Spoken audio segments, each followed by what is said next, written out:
Baiklah, assalamualaikum warahmatullahi wabarakatuh.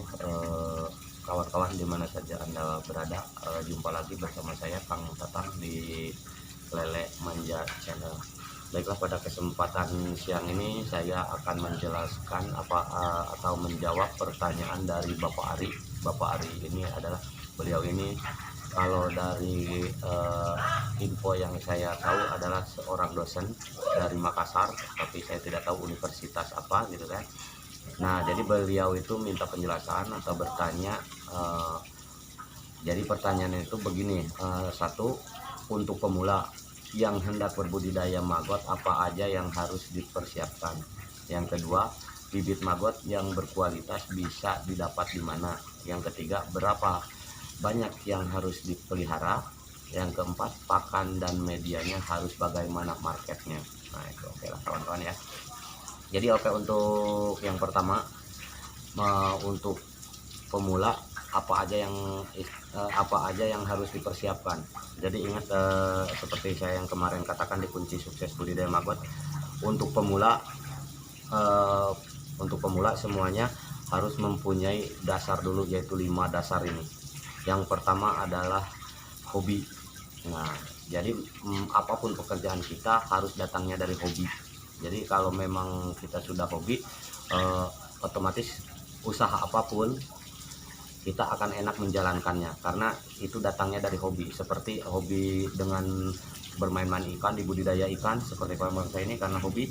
Nah, jadi kita asik aja sambil kerja, sambil hiburan, asik. Begitu juga di maggot, kalau memang sudah hobi, nah pasti enak akan menjalani usahanya. Itu yang pertama. Oke, yang kedua adalah ilmunya. Ilmunya itu di mana nyari ilmunya? Carilah ilmunya dari siapa saja yang Anda anggap lebih bisa dari Anda. Entah itu dari anak kecil, orang tua, mau kakek-kakek, mau nenek-nenek, orang gila sekalipun, kalau memang dia lebih bisa dari kita dan memang bisa ditimba ilmunya, timba ilmunya. Nah, jadi pertama hobi, kedua ilmunya, yang ketiga baru niatnya. Nah, jadi kalau sudah hobi, sudah punya ilmunya, baru Anda niati. Saya berniat mau berbudidaya maggot ini pokoknya. Jadi niati dengan kuat gitu, supaya Anda kerjanya selalu semangat. Nah, untuk yang keempat, modalnya. Jadi kalau memang yang ketiga itu sudah Anda dapati, tetap harus menggunakan modal gitu kan. Nah, cuman modal ini kalau untuk di budidaya maggot itu, kalau untuk pemula saya rasa tidak terlalu banyak untuk mengeluarkan modal gitu kan. Lain lagi dengan seperti budidaya ikan lele ataupun unggas, itu kan otomatis lebih besar. Nah, jadi eh, untuk yang pertama hobi, ilmu, niat, terus keluarkan modal, yaitu untuk beli bibit, untuk persiapan-persiapan yang lainnya. Yang kelima, tekunilah usaha kalau memang benar-benar ingin berhasil, ya kan? Oke, nah jadi kita bahas satu persatu. Nah, jadi yang harus dipersiapkan pertama adalah Anda harus membeli bibitnya.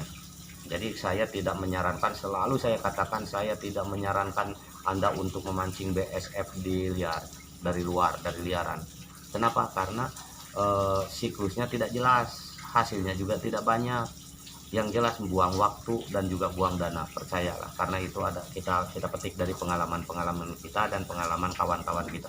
Nah, jadi jangan sayang untuk mengeluarkan modal untuk membeli telur. Nah, setelah telur itu kita beli, apa aja yang harus dipersiapkan? Otomatis media untuk menetaskan.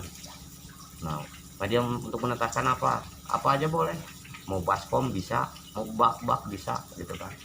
Nah, kita tetaskan. Nah, cara penetasannya bagaimana? Ada di video saya sebelumnya, cara menetaskan telur BSF. Nah, setelah media penetasan sudah ada, perkembangannya bagus, baru kita persiapkan biopon. Nah, bioponnya apa? Tergantung berapa banyak yang kita mau pelihara gitu kan. Berapa banyak kemampuan kita dan berapa banyak niat kita gitu. Kalau cuman hanya untuk coba-coba kan saya rasa tidak banyak. Paling beli 10-20 gram gitu. Nah, jadi tidak akan banyak, paling biopon cukup 1-2 gitu. Istilahnya menggunakan bak pun bisa gitu. Oke. Nah, terus bibit maggot yang bisa yang berkualitas bisa dapat di mana? Kalau saya pribadi ya jelas saya mempromosikan punya saya, boleh diuji gitu kan. Cuman yang lain juga banyak, cuman kenapa saya harus mempromosikan punya orang? Lebih baik mempromosikan punya saya. Jadi kalau memang mau nyari, ya saya juga siap melayani Anda, saya memberikan garansi juga ya gitu kan. Nah jadi jangan sayang-sayang gitu kan. Kalau nah bibit maggot beli dari mana, yaitu saya jelaskan terserah dari mana saja. Cuman kalau saya sih, kalau ya memang bisa menyarankan, ya belinya kepada kita, dan kita juga akan membina, akan mengawal dari nol sampai keberjalan usaha Anda. Nah terus yang ketiga, berapa banyak yang harus dipelihara? Tergantung niat Anda, Pak. Jadi kalau memang niat Anda, wah saya ini niatnya untuk pakan, karena saya ini sudah beternak ayam 100, 200, mungkin 1000, 2000. Nah berapa istilahnya yang Anda niati, dan berapa kira-kira kemampuan Anda untuk memelihara itu gitu kan. Cuman kalau untuk pemula, saya menyarankan kalau memang belum tentu juga untuk apa, jangan terlalu banyak dulu gitu kan. Istilahnya di 25 gram sampai 50 gram itu sudah cukup gitu kan. Cuman jangan misalnya 10 gram, karena 10 gram itu bukan kita bukan berarti harus belinya banyak, bukan Pak. Jadi maksudnya kadang ada gagalnya juga gitu kan. Seperti punya saya, waktu awal-awalnya saya itu membeli 25 gram 25 gram, alhamdulillah kedatangan ayam 2 kali dikacak-kacak. Tapi itu bukan salah ayam, jelas masih salah saya, walaupun itu ayam tetangga, karena ayam itu masih bisa menyentuh biopon saya gitu ya. Nah jadi untuk berapa banyak itu tergantung niat dan kemampuan Anda dan modal Anda juga, begitu ya Pak ya. Terus pakan dan medianya yang harus bagaimana? Nah nanti ya itu juga sama aja, kembali ke media juga. Jadi intinya kepersiapan juga dan kemampuan Anda juga. Jadi kalau memang Anda membelinya 40 gram, nah berarti biopon itu Anda cukup, kalau memang yang ukurannya besar 1 meter kali 2 buah biopon itu cukup. Nah, tapi kalau memang bak, otomatis kalau bangsa bak baskom kayak gitu otomatis harus banyak, karena telur BSF itu dari 1 kilo bisa menghasilkan 2 sampai 3 kilo. Itu bagi yang belajar. Kalau memang udah master, insya Allah bisa mencapai 3 sampai 4 kilo dari per 1 gram. Cuman kita tidak usah ngomong yang banyak-banyak, anggap saja kita 2 kilo. Jadi kalau membeli umpama 40 gram, otomatis di maggot itu sekitar 80 kilo. Nah itu. Terus pakannya bagaimana? Pakannya tergantung di kita juga. Kalau memang kita sudah memiliki unggas, istilahnya sudah memiliki seperti ayam, bebek itu. Kalau punya saya terus terang itu adalah ayam. Jadi makanannya itu saya suplai dari ayam dengan cara subsidi silang. Bagaimana cara subsidi silang? Ada di video saya yang sebelumnya, budidaya maggot tanpa memberi makan. Nah itu. Nah tapi ingat, itu juga tetap harus ada makanan tambahan, yaitu dengan cara memberikan sayuran dan buah-buahan yang busuk-busuk saja gitu, makanan tambahan lah. Nah gitu ya. Terus untuk media, kalau saya tidak pernah menggunakan media. Jadi setelah penetasan saya taruh dan saya langsung kasih pakan, begitu aja. Terus seumpama katanya saya tapi tidak budidaya yang lain untuk sementara ini, jadi saya cukup ingin memelihara dan memberi makannya. Yaitu yang jelas nomor 1 kalau budidaya maggot itu selain yang 5 tadi, harus nomor 1 harus putus urat malu.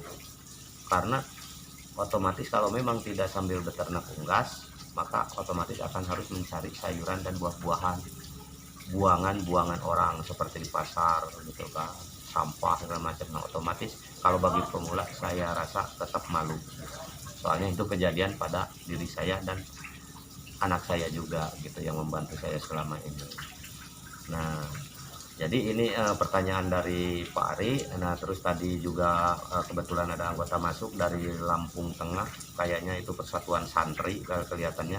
Nah dia juga hendak membeli prepupa, maka saya tanya kenapa harus membeli prepupa. Maka kalau bisa membeli telur saja gitu kan. Kenapa tujuannya membeli telur saja? Jadi kalau membeli telur itu setan kita itu panjang. dari awal kita beli telur otomatis terus kita tetaskan. Nah setelah ditetaskan terus kita setelah terlihat perkembangannya bagus, kita baru menyiapkan biopon. Setelah di biopon terlihat perkembangannya semakin bagus, itu kan sudah otomatis akan menjadi pupa dan prepupa. Nah baru kita menyiapkan kandang untuk lalat BSF, yaitu kandang yang pakai jaring-jaring hijau atau polinet yang warna hijau itu. Nah jadi istilahnya setannya panjang kan. Nah itulah sebabnya saya menyarankan membeli telur saja. Namun ya perbandingannya begini, seumpama Anda langsung membeli prepupa, otomatis begitu datang barang dari paket, maka Anda tuh hal yang harus disiapkan yang nomor satu adalah kandang. Nah sedangkan untuk membeli kandang ini saya rasa 100-200 ribu itu otomatis sudah habis. Kalau saya kemarin mencapai 600 ribu untuk kandangnya aja, nah itu untuk awal. Jadi saya sarankan untuk beli telur saja gitu. Nah mungkin cukup itu saja, mudah-mudahan bermanfaat, mudah-mudahan membantu. Kalau memang kiranya kurang jelas ya silahkan ditanyakan lagi gitu kan. Nah saya ucapkan juga selamat datang, selamat bergabung kepada seluruh anggota baru yang baru masuk.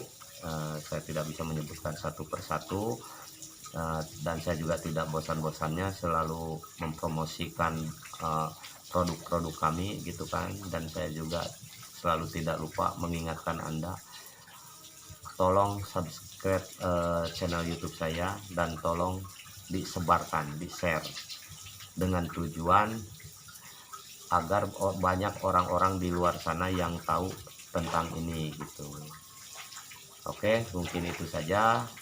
Kepada Bapak Ari dan kawan-kawannya saya mohon maaf kalau kata-katanya berlibat tidak tersusun, karena ini saya langsung, jadi istilahnya saya tidak ada edit-editan, begitu bikin langsung saya luncurkan. Nah oke, terima kasih, itu saja. Saya mohon maaf kalau banyak kekurangan. Saya akhiri, wassalamualaikum warahmatullahi wabarakatuh. Salam sukses selalu.